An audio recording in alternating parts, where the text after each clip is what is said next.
Too big, too broke, no hope. Never listen hard-headed. Putting in work overtime on the low. Only did what God tell me. Nigga big shining, big diamond. From the night until the morning. You keep me up in the morning. Up in the morning. You keep me up late at night. You keep me up in the morning. Up in the morning. You keep me up late at night. 'Cause when the morning comes, I can't wait till I wake up with you. And when the morning comes, I can't wait till I wake up with you. I need more than one night, no sleep, good love, whole day, no break. Welcome to another episode of Artist to Artist at the AV Club. It's your boy West Side, and I'm here with a special guest today. Hi y'all, my name is Talia, and I'm here with A2A. How you doing? I'm doing great. I woke up early this morning. I prayed. I ate breakfast. Yeah, I'm in good spirits. Okay, so you came prepared then. Yes, I did. That's good. That's good. So let me just go ahead and jump in. So my first question I always like to ask is, where does music start for you? I started singing in church when I was like 5 years old. I got my first solo. Mhm. And I always tell this story. My cousin, she kind of froze up for her solo, and I snatched the mic and started singing. Literally. Okay. So from then on, my mom was like, enforcing me to sing in church, of course. And then as I got older, I really grew a love for R&B music because my cousins will always play R&B. So then fast forward, after that, 2015, I auditioned for NBC The Voice Season 9. Okay. I made it through. Yes. So from then on, I knew I really want to pursue music, but I always got distracted. But for some reason, I always find my way back to singing. Okay. Yes. Well, let's dive into that. What are some of the distractions that you came across that would usually keep you away from starting your journey in music? I mean, life be lifing, so life gets in the way sometimes. Let's give it up for that one. No, for real, it really does. Yeah. And then for women, I don't know if it's a distraction for men, but for women, relationships. That's the biggest distraction. Yeah. So, It's one of the, I would say, inspirations. Like, one of the biggest things in music is relationships, but it's also can be a downfall if you're not able to balance it. Mm-hmm. Some people, they get in a breakup and all of a sudden everything that they're accustomed to doing, they just stop doing. Right. Including music. Mm-hmm. Music is emotion driven. Some people could use those emotions to create, Right. and some it just discourage them and make them not want to do anything. Right. So going back, I want to ask you. You said that you started singing, right? Mm-hmm. In the choir. Yeah. All right. So as far as like singing in the choir, do you feel like that adds to your artistic creativity side, like as far as like performing in front of others? I would say yes, because it's free practice when you sing in church. Yeah. And you singing in front of the congregation. Mm-hmm. So that stage fright, you get rid of that at a young age. Yeah. And I always wanted to be the soloist when it came to the children's choir. So I got accustomed to singing up front. Yeah. So Okay. it helped me a lot with creating music now. So you always had that confidence then when it came to performing in front of others? Yes. Okay. I don't know where it came from, but I always had it. Yeah. So it's not on you, it's in you. Yeah. I had an experience like that before. Like I did it was like a play in church one time, long time ago when I was a kid. I remember us practicing, and then the time come with my group to sing, and I'm like, You got mute. everybody else got mute. Like the lead people that was supposed to sing, they ain't singing. I'm like, and I'm like starting to sing, and then they start singing. I'm like, okay, all right. So I'm you know trying how to to figure sing out. too. Nah, You well, can I would say I was better when I was a kid. Yeah, I Okay. feel like singing is like a muscle. It is. If you don't practice it and use it, you lose it. So as a kid, my voice back then, it was easier for me to sing compared to now. As I went through puberty, I didn't practice singing at all. So that's one of those things that kind of left me. Right. Yeah. So, but hopefully one day, I get back to it, maybe practice. Yeah. I think I need a singing coach. I need a singing coach. I did that. And I will say I'm not against vocal coaches because they do help you exercise your muscle. Yeah. So a lot of things that I probably thought I couldn't do, after going to, proper training, I learned how to exercise my vocal cords. So I knew my register. I knew where I could go. I know what was a little too hard for me to sing. Yeah. And I knew how to stretch my voice so that I'm able to hit those notes. Okay. So yeah. It's a good investment. What's something that you would normally do as far as before a performance or before recording to get your vocals prepared? Lip drills, like go up and down. Yeah, literally lip drills, or like I'll sing a song that I enjoy singing just to open my voice. So anything Whitney, anything Alicia Keys, sometimes a little Mary, because I have a raspy voice. Okay. So I try to stick to people who are in that same like category. So if I sing it, it kind of opens me up. Yeah. And then I like to work out before I record too. Oh, okay. So that's one of the things that you do is one of your rituals. Like you work out and then you go to the studio. The studio, yes. Okay. Are you a writer? Like, do you a person that write, or do you have a team or people you work with? Okay. I've written songs before, but I don't know. I'm very hard on myself. Like I feel like what I want to write about, people don't want to hear about. Cause I'm a little on the corny side. Like I'm a picnic, walk on the beach type of girl. They don't want to hear that right now. Why you think that? Because everybody's in this city girl, sexy red era. I mean, yeah. I mean, it's definitely the era. It's definitely the era. They're not worried about, like, I wish I was in the era of when men used to hold the radio outside the window. Oh, with the sign and like take me back and all that good stuff. That's what I want. So I don't know. Now everybody is kind of like use or be used, and I'm not like that. I feel like that's the real love era. It was. Yeah. And you had a lot of R&B music that came out around that time that's timeless. Like songs that still get played in like weddings to this day. Exactly. And I still listen to a lot of old R&B. So that tells you something. So like tell me, like, what's some of the music you grew up listening to? My house was very diverse. So my mom always played like Celine Dion, Shania Twain, Donna, Whitney, Toni Braxton. I fell in love with Toni because I have a deep voice. Yeah. And Toni made me find like love for it, because I always used to be like, damn, I sound like a man. No, for real. But she has that really low tone and it sounds so beautiful. Yeah. So I love, like, I grew up listening to Toni, and I found a love for it. Yeah, that was my mom. One of her favorites, Toni and Mary J. Blige. Right. Yeah. Mary, she sings like you feel what she was going through. Oh, yeah. It pierced your soul. Yeah, that's like one of my favorite people to listen to. One of my favorite records from her is the one she did with Wyclef. Someone please call 911. Yeah, and they just in a, I think it was raining in the video or something like that towards the end. Vibing out. I like that song too. Oh my God. Shout out to them. For real. Shout out to Wyclef and Mary. Yeah. Shout out to the classic lovers that still make music like that. So don't get discouraged from that though. Honestly, the way I look at music as far as like with the city girl era, like we need something that stands out different from that. There's plenty of people that's sick and tired of listening to toxicity. There's some people that want to hear some real love songs, and they still go back to listen to them R&B classics because that's what the real love songs are. So, don't let that get discouraging. And then everything is waves. That's how I look at it. It's a time period for everything. It'll go away, and then the lover songs will come back again. Like when you think of the song, I feel like Twin. That song got that feel, you know what I mean? Like saying nobody knows me like like. So I don't know. I think if you keep going with it, that's one of the things that'll make you stand out more. Like even with your song, with your record, Coffee. Like when I heard that, it gave me that kind of feel. Like, that's good. Yeah. So tell me about that record. How did that come about? So my team, we're going through beats. We're at Circle House, and then for some reason, like that beat just stood out that night, and then everybody was in the room just bouncing ideas off of each other. Yeah. And then we did another session with actual writing, and then after like I recorded my part, I'm like, damn, something's missing. But I always wanted to do a song with Ronnie.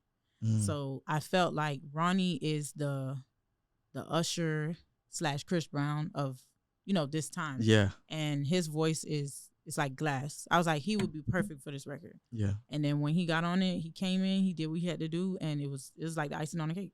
Okay. Yeah. Shout out to Ronnie. He's been on the A2A. We had a great, amazing conversation on the podcast. We got a lot out, and great interview. Y'all check that out.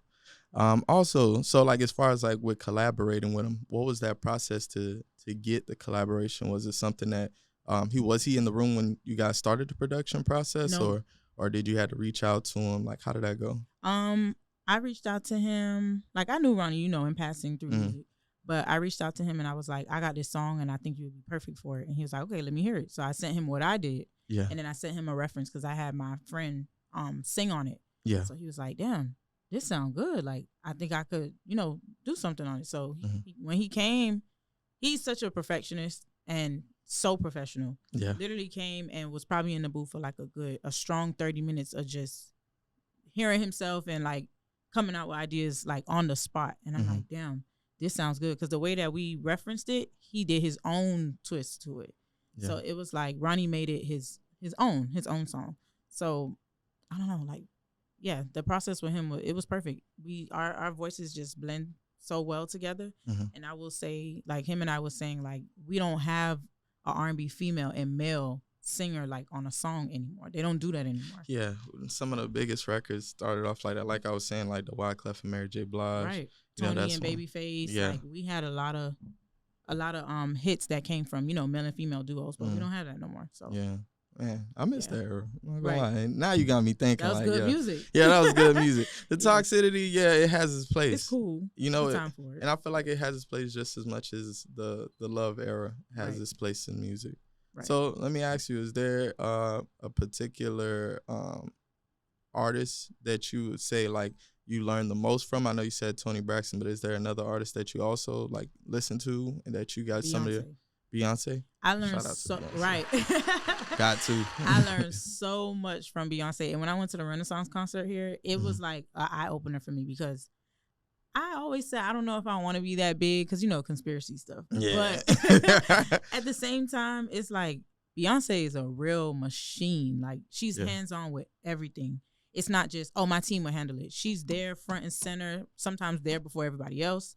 Sometimes she's the last person to leave. Just like Michael Jordan when he was playing basketball. Yeah. They practice a lot. She gets on the treadmill. She sings on her back. Like she takes care of her voice. She takes care of her body.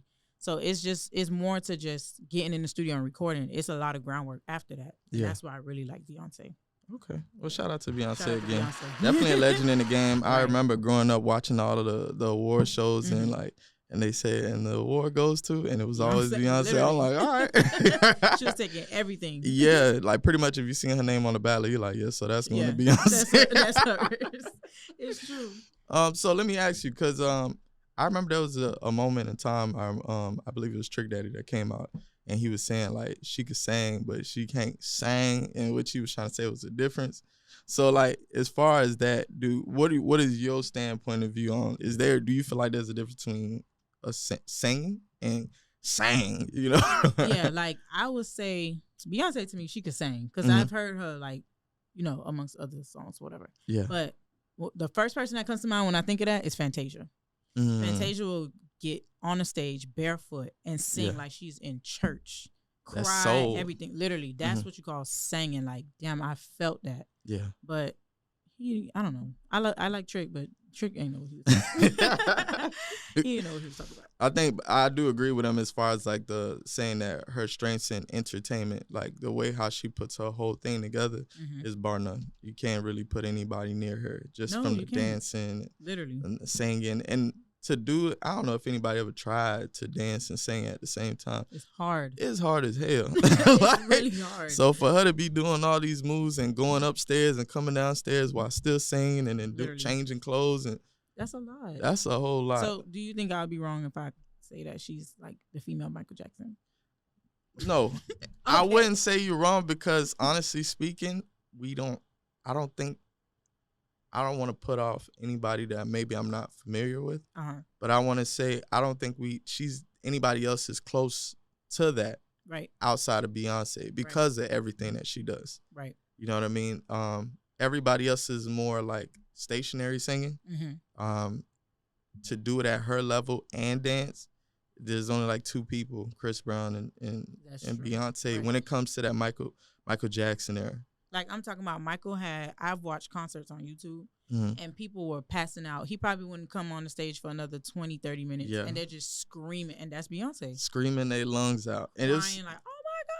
It's like, wow. Like, no, for real, people who left that concert, like my life was changed. Yeah. Like Beyonce has a real like impact like Michael Jackson. Yeah, she's an experience for sure. Like her coming down here, it was like the Super Bowl coming. Literally. Like everybody came out. Everybody came out for real. People was cashing out their cards and like get them tickets. I gotta go to the concert. For real. Yeah.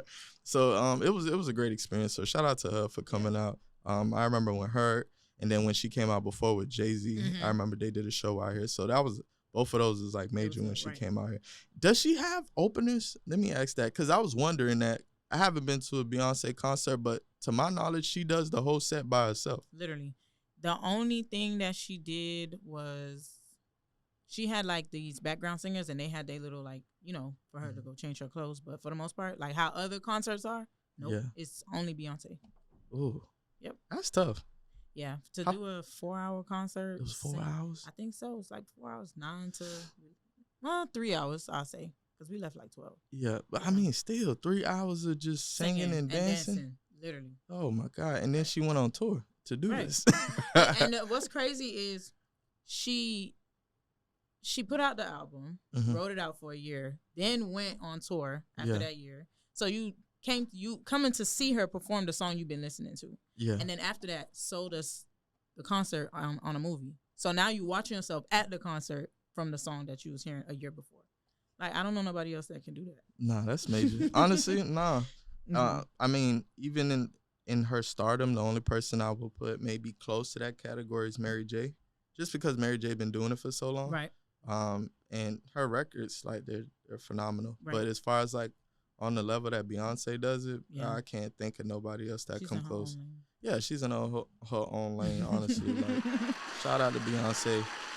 You raised me, Destiny Child raised me. Right. You know what I mean? Watching Chris Brown and everybody in that era do their thing, like that was one of them times for me. Like I would like you said, I would love for R&B to kind of go back into that trajectory. Mhm. I feel like it was more stronger back then because rap music wasn't necessarily adopting R&B. Mhm. Like in a sense, I feel like they kind of merged in a little bit. Right. Like there's a lot of rappers doing R&B feel music. Right. Then there's R&B singers doing A like lot of rap music. feel Mhm. music. So it's kind of like almost becoming one identity. So that's like I will say, I don't feel like R&B is appreciated in Miami. I don't know if it's because like we are a fast-paced city, yeah. but I think it like when I think of R&B, I think of like Atlanta, maybe New York, Cali, Texas, Yeah. but I don't think of Miami. Miami give me like everything is a bounce. Do we got a major R&B singer? No, No, right? I don't think we've ever had Not yet. anybody. Talia. Yeah. Well, you know what I mean. Like from I know. from back in the day, No, I like don't from think back in so. the day, I don't think we had any R&B singers that came out at that time. every time they speak of artists from Miami, it's always Trina, Ross, Yeah. Khaled, but there's no R&B. No. Well, I wonder why is that? I don't know. Is it really that city girl era? Because I mean, I feel like it's always been the scene in a sense, but now it's taking over the music side. Yeah. So now it's like the scene and the music. Right. You know, it's fast paced. Now people are moving down here. It's getting even more fast paced. So you might be right about that one. That's crazy. Now that I think about it, come on, R&B singers, y'all, Right, y'all we gotta keep get it going. Yeah. together. As a matter of fact, Miami, we gotta start pushing them. Like that's another thing. It's one for you to do it, but at the same time, we gotta push the envelope to get all the R&B singers to the forefront. I remember Ronnie was talking about he wish not wish, but one of the things that he wants to do is to like do like a Jazz in the Garden type of event out Right. here for all the R&B singers to come out and perform. Yeah, honestly, man, I'll go. No, we I would really definitely need go. that. I remember back in the day when I used to do a lot of open mics, we had a lot of those places and Grand Stage, Vagabond. They closed all of them down. Every last one of them is gone. Yeah, and I don't understand why is that. I don't know. Yeah, we need to bring some of that back. Please bring that back. Please bring it back. All right, so I want to touch base more so on your upbringing. Exactly where you from? I'm from Miami. My Okay. parents are from Dominica. Dominica. Where's that? Yes. By Guadalupe, Martinique, not Dominican Republic. Oh, so you South American. Caribbean. Yes. Just like border on the side of it. Oh, okay. It's a All right. really tiny island. Oh, okay. Have you ever been? No, not yet. You plan on going? Yeah, I think I'm gonna take my mom there for her birthday this year. Oh, that's I fine. want to see. Yeah, I Shout want out to to see them. where she's Shout going out to from. Yeah, that's love. What was the role that your mom played? Did she bring music into your life also? She did. My mom is a Caribbean church going mom, so they always want you to sing in church. Yeah. But she understands, like, okay, as long as you're not out here, singing about prostitution, then, yeah, you got my support. Yeah. Yeah. So she was a big influence. She said, as long as you ain't singing like the city The girl city girls. lifestyle. No, for real. Like, and it's crazy. That's a lot. That's that's what plays a big part in my like writing process and coming up with songs. Because if you ever been in the studio with me, sometimes I will say like, "Ooh, I can't say that. My mom will lose her mind." Like there's a lot of things that I think about because I don't want to disappoint my mom. Like I have that conscience of I know like even if God forbid she wasn't here or whatever, I still have that like innocence to me where it's like I wouldn't want to be portrayed like that in the world. So I'm really cautious about what I sing, what I say, even how I dress. So yeah, I don't want to disappoint my mom. Yeah. So mom, if you ever see this, I'll be thinking of you. Shout out to Ma. Yes. You raised her right, man. I can't like honestly, like I think in our era, a lot of singers or female artists tend to lean towards the showing off their body. Of course, it looks good, but at the same time, it does push a certain idea when it comes to like younger women coming up and thinking like, oh, I gotta do that. Like it's not too many covering up as much as it before in the past. Like I take in consideration like along R&B music back in the day, the leading lady or the singer, they usually were covered up. It wasn't really revealing when they were performing. Right. So that twist, I don't know exactly where that started from. I know they like to say men did that. I don't think so. But I don't think I was ever like, nah, she need to take off some of if the. you talk to men, they're usually like, I like the girls who are more conservative. Yeah. They don't like the ones that's out in the open. So I don't think men started that. Yeah. That's probably a woman thing. We probably thought that's what men wanted, and then we did it on our own. But no, because my mom always taught me like, you got to leave like an imagination, like let their mind wonder what that looks like. But if you just show it to them, oh yeah, I already know. Keep it moving. But yeah. So is that something big for you? I know you were saying like as far as like your mom playing a role in you taking consideration of what you're saying, right? So as far as like with your creativity, do you use your experiences of you like growing up or things that you've been through, or are you more so like on the creative side, like no, this isn't loosely connected to anything that I may have experienced or anything like that? No, it's not really connected to anything. Okay. So as far as like picking records, like how does that go? Like do you just go based off of how you feel? How I feel. Okay. It's usually like if I hear a beat and 20 seconds in, it don't catch me, I'm like, all right, give me a next one. Yeah. So yeah, it's usually how I feel. And as far as like putting out records, is it just solely you, or do you send it to certain people? I send it. It's not necessarily a set amount of people, but I do have people like I'm really good friends with Talia. She's an artist as well. So shout out to her. Right. Shout out to her. And then my other friend Abria, she's like a marketing genius. So usually she doesn't have a if she hears a song and she doesn't have a vision for it, I know that that's not the one that we need to focus on right now. Let's gear somewhere else. Yeah. So yeah. Okay. So let me ask you about the song, the collaboration that you got with Talia. How did that come about? We are just two, I would say, our chemistry with music is just crazy. Like, I could be thinking something and she would literally be writing it. And then we'll be like, oh, I was thinking that. She's like, yeah, we on the same page. Like, we have a telepathy when it comes to music. So when Bossed Up came about, it was like, I was, again, in a relationship. Yeah. And I was just like, man, I'm tired. Like, I'm bossing up on this nigga. So she was like, damn, I'm in that same space. So she literally wrote her verse in 10 minutes and the rest was history. I recorded it in Atlanta, I believe, and then sent it to her. She sent it back, and we're like, "Yeah, this is perfect." She said what needed to be said. Shout out to Talia. So like y'all been knowing each other before the music? We met. No, actually, we met in studio because she invited me one time. I think I used to post like singing videos on Instagram. She invited me to her session, and then we did a song together. And from then on, we've been friends since. That was like a couple years ago. Okay, that's good. So I want to shine light on your business, the entrepreneur side. Yes. So tell me about your business. Aside from music, I am a makeup artist. My name is The Makeup God. I've been doing makeup for about 6 to 7 years. That's something that I started off as a hobby, and then it turned into an actual career. So I love doing makeup because it's something I'm very passionate about. I would still do it if I had to do it for free. But it opens a lot of doors for me. I meet a lot of people, and I feel like sometimes I'm sitting in certain rooms that would take me much longer if I just said I was an artist. So yeah, That's facts. Shout out to you. That is so true. A lot of people, I feel like, that pursue music sometimes feels like they can't do other things, right. because then they may be taken to notice as far as like that rather than their actual music itself. I know at one point I felt that way. For a long time. Like there was things that I wanted to try. I feel like I'm one of those people, like if I'm interested in it and I spend some time and I do some research, I get really good at things, especially if I have like how you said, a passion for it. Right. So like even podcasting is one of the things I started off just doing for fun with my friends. We didn't have anybody to do editing, the camera, the audio. Y'all and did everything. all that on your own? I did it on my own. Oh, wow. Because I was one of those people that like to take initiative. If we all doing something and whatever we lacking in, all right, I'm going to learn it, so that could be our strength other than our weakness. And from that, it came the experience of running a show and editing a show and marketing a show. And then eventually I decided to do my own show, in which you have Artist Artists. Right, and look where you at now. Exactly. Wow. So yeah. Shout out to you. Thank you. I appreciate that.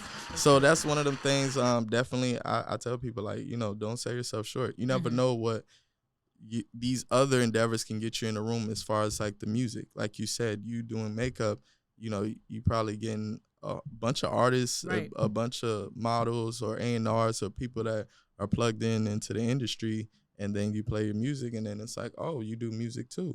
So I think some people, they just afraid that they won't get taken serious for the music. I feel like because I was watching something and they were saying, like, if you're all over the place, people won't take you seriously. Like, even if you apply for a job and your resume is like, I work here.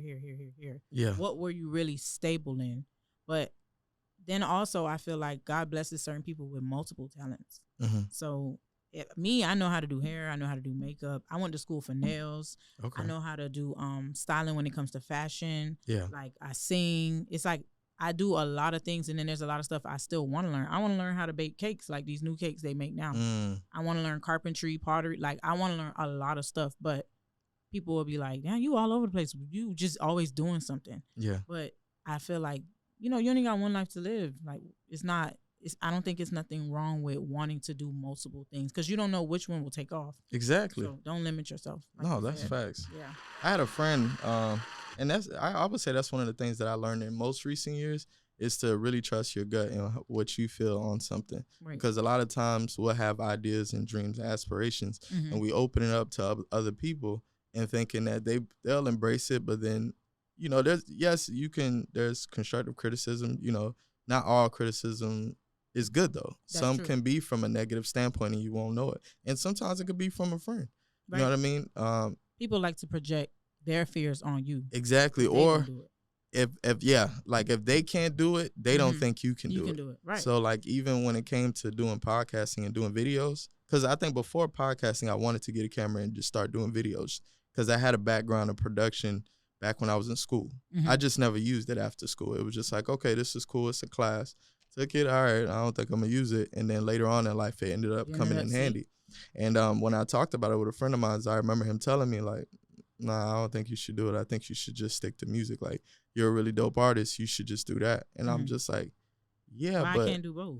I could do that too. Right. Like, Literally. Right. And then even in a situation like this show itself has put me in opportunities to get in connection with other artists, other marketers and managers for artists. And it's growing fast, honestly, in a way that I didn't know it would at that pace when I started. But again, you never know what may take off for you. Right. So never sell yourself short. Nope. That's a big one right there. So tell me, what's some of the things that you're working on currently? I'm gonna release an EP. I'm aiming for like the end of April, beginning of May. Okay. Just working on. I did a feature for an artist yesterday. His name was Jimmy Real. But right now, shout out to him. Shout out to him. I'm working on like more collaborations and letting people know like I'm here, I'm back, I'm not leaving, and that's what I'm working on right now. The EP. Okay. Shout out to you with the EP. Looking forward to that. So as far as like, want to go back to taking the breaks, right? In your creativity process, do you ever have those moments? I know you said relationships, but is ever a time where you may not feel as confident or creative? Like, do you ever have any struggles as far as like with your process of creating? I do have those days, but thank God I have a team that's like, man, get back in there. Shout out to the team. Yeah, shout out to the team for real. They keep me grounded. Mm-hmm. So I never stray away from music too long. Like as far as boom, like for example, we released the song, and then a week later they're like, all right, we released the song, but then what's next? You got a song out, but then what's next? Don't get too comfortable with just okay, I put out a song. We still got work to do. Yeah. So yeah, shout out to the team. Yeah, shout out to them. Shout out to them. Who's your team?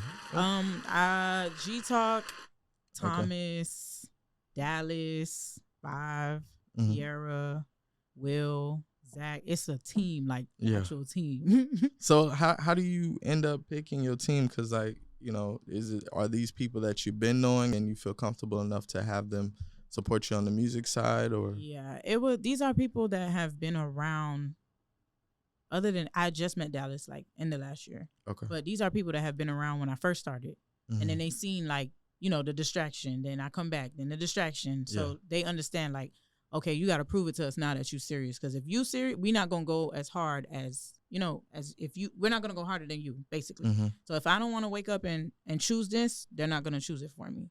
So, yeah, like, these are people that have been around. So they know Talia. Yeah. Yeah, I'll say that. All right. So if you had to describe Talia in a few words, like what are some of the words that you would use to describe her? That's a good question. Unpredictable. I will say that. Okay. Very head driven, independent. I'm trying to actually break out of that because I need my husband. But it happens. Yeah. It happens especially when you being an entrepreneur. Right. I heard something. I don't know how true it is, but they were saying like I guess when you're a woman and you're doing like entrepreneurship and you're a boss, you know, you tend to have a certain energy, I guess, when it comes to handling business. And like if you're working with a client or customers that you know, sometimes you don't know how to cut it off, I guess they were saying. And sometimes, you know, it could come off in a relationship. It's true. I could do it. I'll do it by myself. Like, don't worry about it. I got it. That's the type of person I am. I'm trying to break out of that. Do you think you being from Miami play a part in it? I don't think Miami. I think it's really my mom because I watched her handle everything on her own. So, yeah, she's very independent even now at her age. But yeah, I'm really trying to learn how to, you know, they say be more feminine. Yeah. So, yeah. Yeah. I only say that just because I know, like, Miami, they're driven. Yeah, you got to.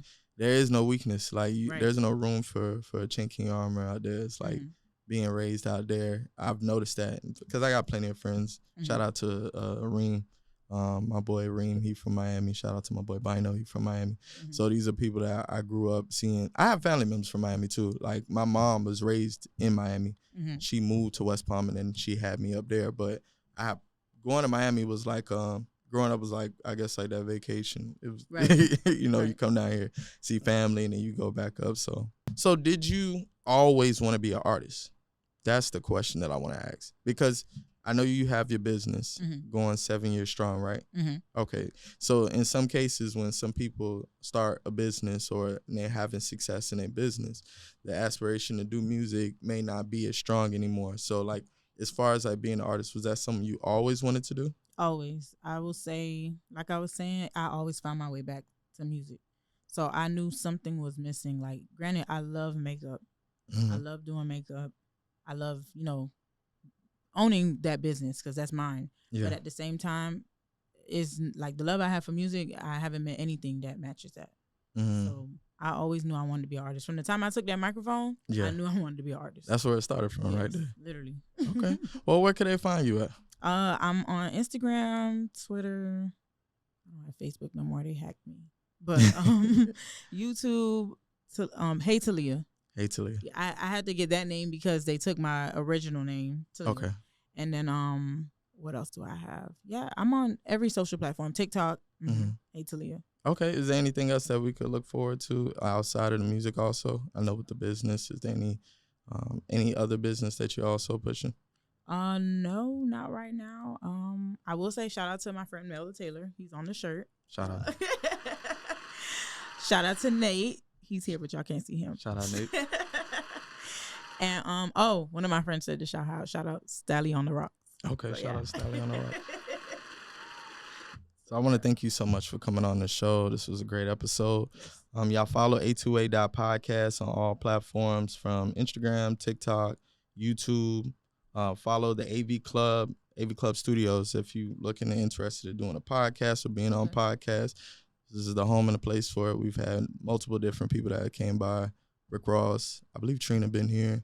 A couple of people have came through to do the podcast. So anything else you want to add in before I close it out?